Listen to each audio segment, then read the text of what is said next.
opinião. Gilberto Azevedo e Osmar Câmprega analisam os principais acontecimentos da política no Brasil e no mundo. Está no ar, Política com Pimenta. Estamos de volta no seu Repórter Cultura, nesta terça-feira, são 7 horas mais 45 minutos, 7h45, hora certa por aqui, sempre no oferecimento de Lojas Gart, desde 1921 sempre presente, e nós vamos ao ar todos os dias no oferecimento da Village de Cedro, a melhor casa de massas da região. Estamos com os nossos comentaristas apostos para mais uma edição do Política com Pimenta. O Osmar Câmprega de volta aí ao Política com Pimenta, depois de passar por um procedimento cirúrgico rápido aí na visão. Segundo ele agora está enxergando muito bem à esquerda, porque o olho esquerdo foi reconstituído aí com a operação da catarata. Agora resta fazer o olho direito para enxergar um pouco mais à direita também, né, Osmar? Um abraço para você, com perdão da brincadeira aí, mas seja bem-vindo. Bom dia, Odair. Vai ser amanhã. Bom dia, Odair. Bom dia aos ouvintes. Bom dia, doutor Gilberto. E bom dia a todos. O nosso 37 graus hoje, vamos resistindo. Vamos resistindo. Vai ser amanhã, então, o outro lado? Sim. A outra cirurgia. Então a partir do próximo programa já terá uma visão mais à direita também? Sim, centralizada. Centralizada, tá bom. Doutor Gilberto, seja bem-vindo, bom dia. Bom dia, Osmar, seja bem-vindo, sucesso na tua cirurgia. Bom dia, Odair, bom dia às pessoas que nos veem e ouvem. Muito bem, já fico com o doutor Gilberto na tela para falar sobre o nosso primeiro tema do Política com Pimenta nesta manhã de terça-feira, que é o seguinte: carnaval, né? Carnaval é época de manifestação, de festa e de manifestação cultural também, e nesse carnaval, uma das questões envolvidas aí na escola Vai, lá, acho que no Rio de Janeiro, né? Vai do Rio de Janeiro ou São Paulo agora? São Paulo. São Paulo, né? Vai de São Paulo. Um dos blocos lá chamou a atenção, onde colocavam os policiais vestidos ali de demônios, enfim, ou seja, demonizando a polícia militar e trazendo também atores ali como vestidos de bandidos, como se eles fossem os mocinhos da história, aqueles que estavam sendo atacados pelos demônios policiais. E a gente sabe que, na atualidade, essa questão da polícia militar, a imagem da polícia militar, ela, especialmente por vertentes mais da extrema esquerda, são atacados tanto através daquilo que é divulgado, né? Daquilo que é criado, de narrativas que são criadas também aí, como às vezes, né, doutor Gilberto, da própria legislação, que muitas vezes tem feito com que os policiais tenham que tomar uma série de cuidados e tem que se pensar muito bem hoje em dia em fazer o seu papel, em cumprir o seu papel. Queria o seu comentário também a respeito dessa situação, doutor Gilberto.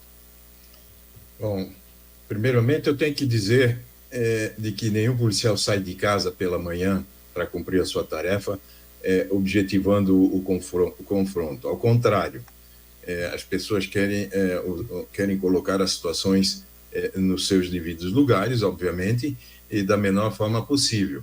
Tanto é que o treinamento dos policiais se dá de tal forma que, quando há necessidade de uso da força, ela se dá de modo progressivo.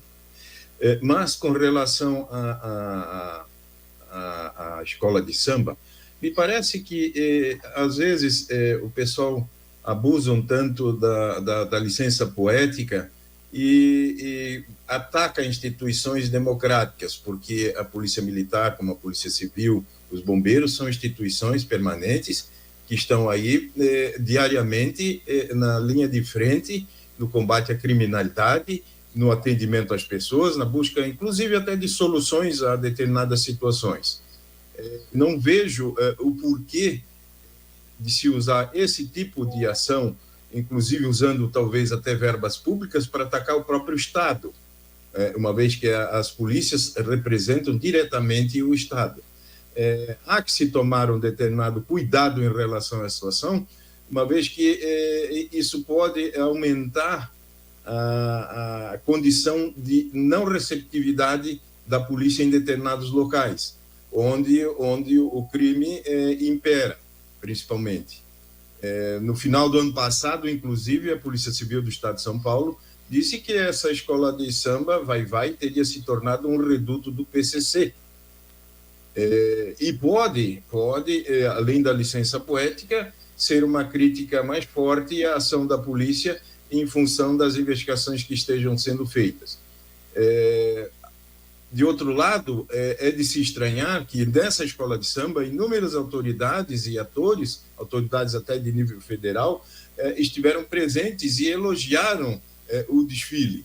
Eu acho que isso está absolutamente fora da realidade e eu gostaria de ver se essas escolas de samba tenha a coragem de explorar a figura do Islã no seu desfile, porque é comum crítica aos policiais, é comum crítica ao cristianismo, muitas vezes, e tem situações em que eles absolutamente se omitem. Agora, colocar policiais como demônios e bandidos como mocinhos é uma absoluta inversão de valores que deveria ser investigada se houve aplicação de dinheiro público nessa situação e fazer com que esse dinheiro retroceda aos cofres do Estado, uma vez que foi atacado diretamente nessa ação.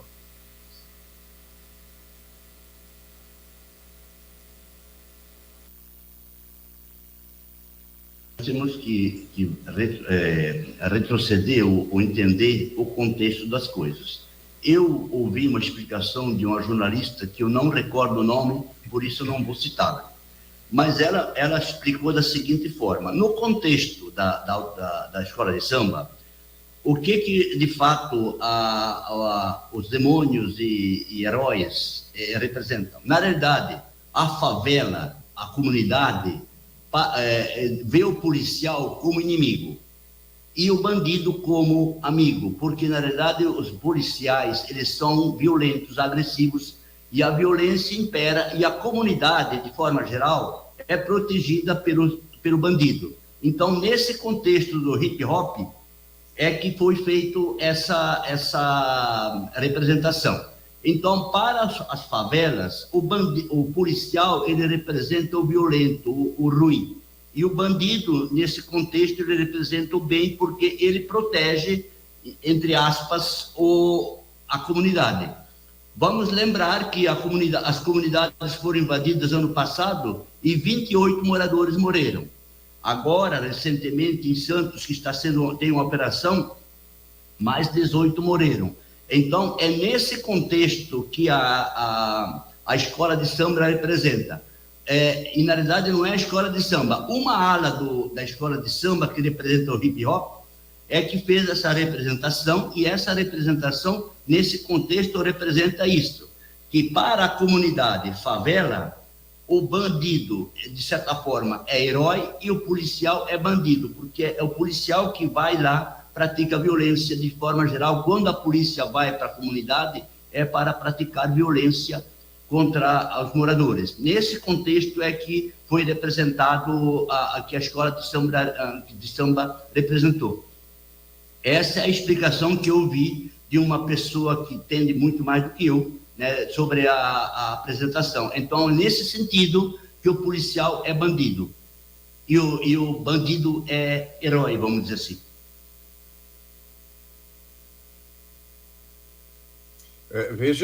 Veja que essa pessoa, colocando a situação dessa forma, tem uma visão absolutamente distorcida dos fatos, ou apresenta a situação totalmente distorcida dos fatos.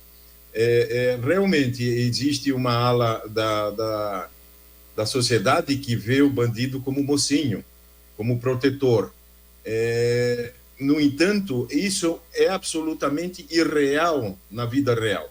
Com certeza, essas pessoas que tombaram frente ao combate ao crime não eram anjinhos.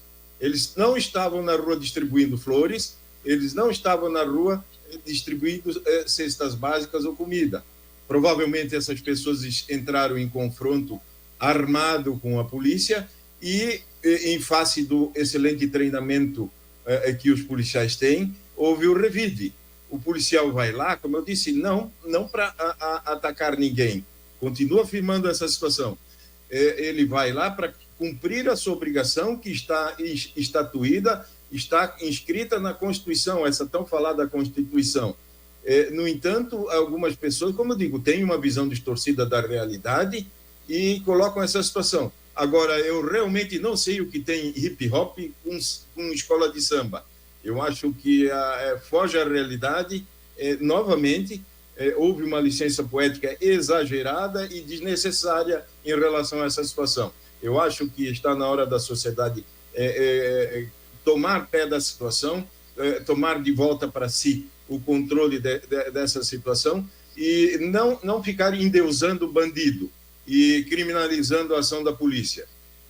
Porque na hora que precisa, eles recorrem quem? Recorrem à polícia, recorrem aos bombeiros, recorrem efetivamente aos órgãos do Estado.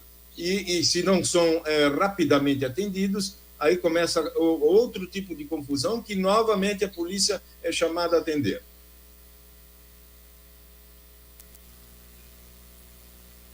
Mas é justamente nesse contexto que, para parte da sociedade, nas favelas em geral, a polícia é vista como agressora, como violenta, como injusta. Inclusive, naquelas mortes que ocorreram lá no Guarujá, e agora dizem que a polícia cometeu barbaridades, matando inocentes, gente desarmada. Então, é nesse contexto que eu quero dizer. Eu também quero lembrar que existe no Brasil liberdade de expressão. As pessoas precisam entender isso, que nós estamos livres para nos expressar. E, de fato, para a polícia foi ruim.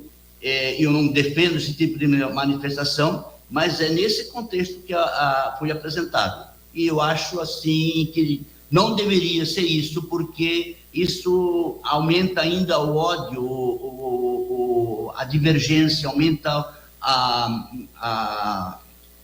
o conflito entre polícia e comunidade. Mas foi nesse contexto que foi apresentado.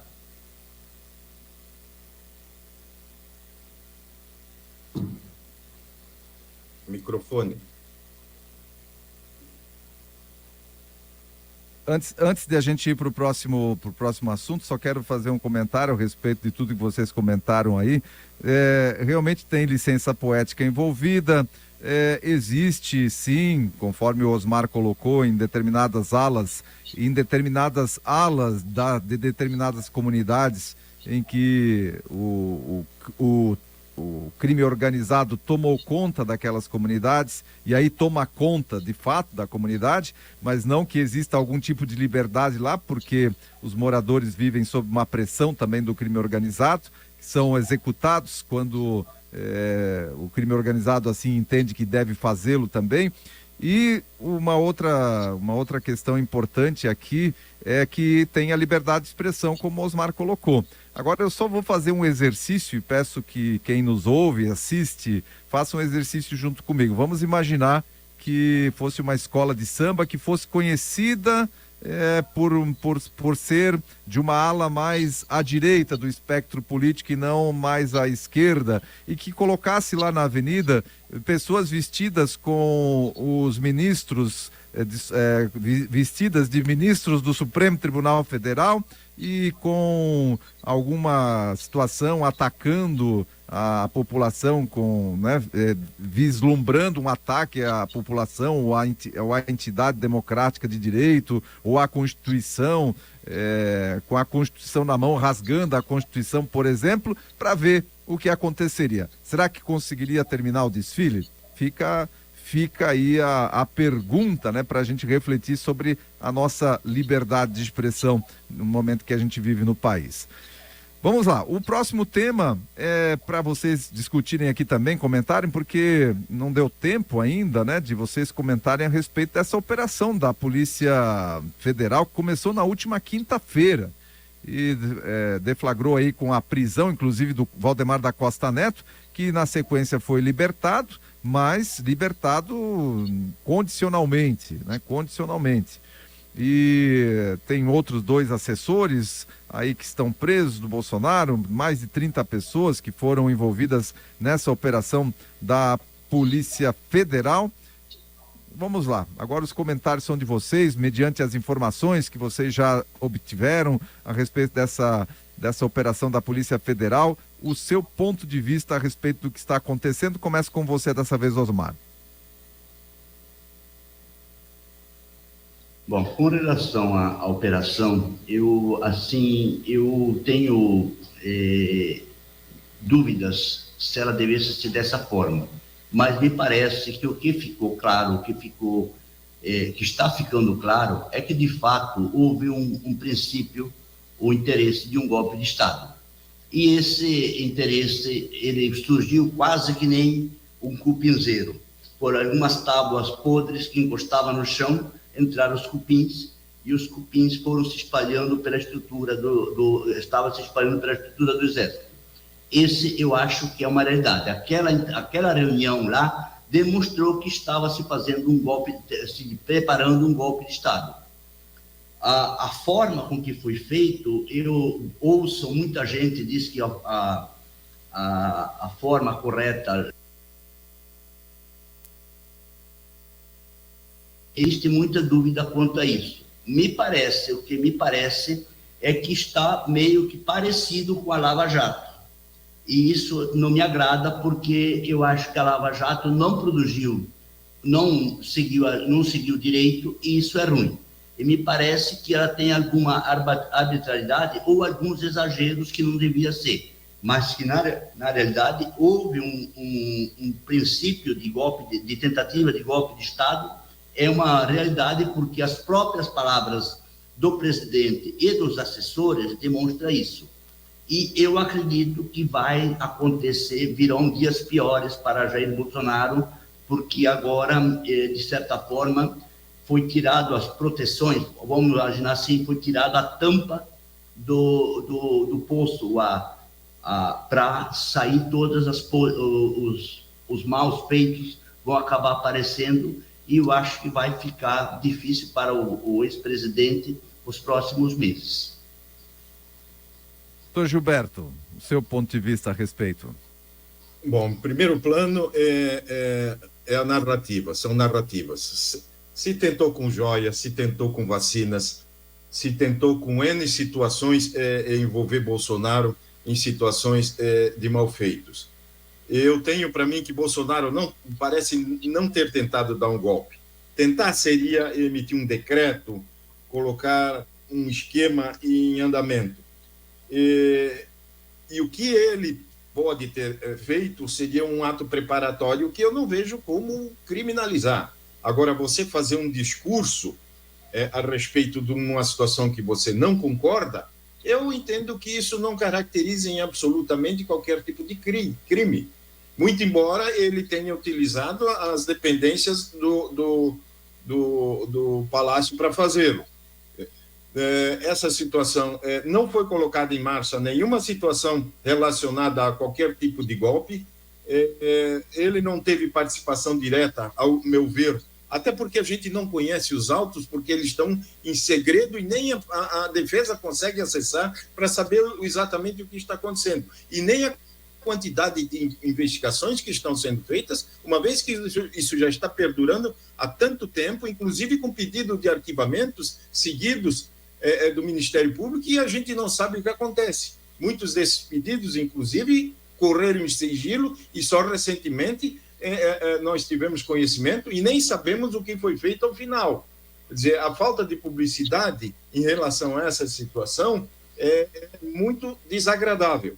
Agora, tenho para mim que não há como envolver Jair Bolsonaro nessa situação, porque não houve da parte dele a decretação, a assinatura de nenhum decreto ou documento colocando em prática um esquema de golpe. Ao contrário, existe uma narrativa que muda de acordo com a semana que vem. Essa semana provavelmente não terá nenhuma ação, porque estão pulando o carnaval, mas vamos ver para a semana que vem o que tem. Que toda semana é uma situação nova, E como disse já o ministro Supremo, que agora é aposentado, esse inquérito perpétuo vai até quando? Até quando os brasileiros vão ficar sem conhecer todas as investigações que estão sendo feitas? É óbvio que o segredo numa investigação tem que ser mantida, mas vai até quando essa situação? Há 2 anos se está tratando disso aí, se martelando isso aí, e nós não vemos, por exemplo, o governo atual praticar algum ato em benefício da população. Ao contrário, é aumento de imposto, a carga tributária aumentando, a despesa disparou, o déficit aumentou, está em 230 bilhões, ficou no ano passado, e no fim a gente começa a ver que todas essas ações aí parecem ser cortina de fumaça. Eu acho que é hora do Brasil parar, sentar e caminhar para frente, porque olhar no retrovisor como está se fazendo não vai funcionar. Bem, Osmar, se quiser fazer um complemento. Não, eu só quero dizer que, para mim, tem muita coisa ainda a ser descoberta, e uma demonstração de que o golpe estava sendo perpetrado é que o próprio Bolsonaro, naquela reunião, ele fala que ele vai falar com os embaixadores. Então, os embaixadores, justamente era um ato preparatório. E eu concordo que ato preparatório não caracteriza crime, não caracteriza o crime em si. Mas eu acho que muitas coisas virão, e eu acredito que, de fato, o golpe não saiu porque o governo Bolsonaro, o presidente Bolsonaro é muito controverso, uma pessoa muito difícil de se lidar. E ele não conseguiu arregimentar mais adeptos, porque ele é uma personalidade complexa, então isso dificultou. Mas ficamos próximos, o que para mim foi uma tremenda bobagem, porque se ele se dedicasse a disputar a presidência da República, ele teria muito mais chance de sucesso. Mas ele se perdeu nesse caminho de urna eletrônica e de fuxico, briga, e ele deixou de lado a competição que ele devia se dedicar. Mas eu acho que para ele vão ser dias difíceis daqui para frente. Muito bem, esse foi o Política com Pimenta desta terça-feira, dia 13 de fevereiro, terça-feira de carnaval em 2024. Na quinta-feira, o Osmar já vai estar com a visão mais à direita, Osmar, ou não vai poder participar na quinta-feira? Eu não sei se eu posso participar, mas a versão à direita já está centralizada, Já está centralizada. Tá bom, então. Aí você avisa a gente aí se vai poder participar na quinta ou não, né? Diante da cirurgia que vai ser feita aí. Então tá bom. Doutor Gilberto, até na quinta-feira. Até na quinta-feira. Boa sorte, Osmar. Odair, até daqui um pouquinho, e tenhamos todos nós uma semana, e vamos ver se o calor arrefece um pouquinho, porque está muito quente e a conta da luz vai longe esse mês. Vai longe, sim. Osmar, sucesso aí na cirurgia, se não for na quinta, até na terça, então. Tá, obrigado, Dair, obrigado, doutor Gilberto, bom dia aos ouvintes, até quinta ou até terça-feira. Esse foi mais um Boa semana. Boa semana. Valeu, Osmar. Esse foi mais um Política com Pimenta para você, edição desta terça-feira, 3 de fevereiro.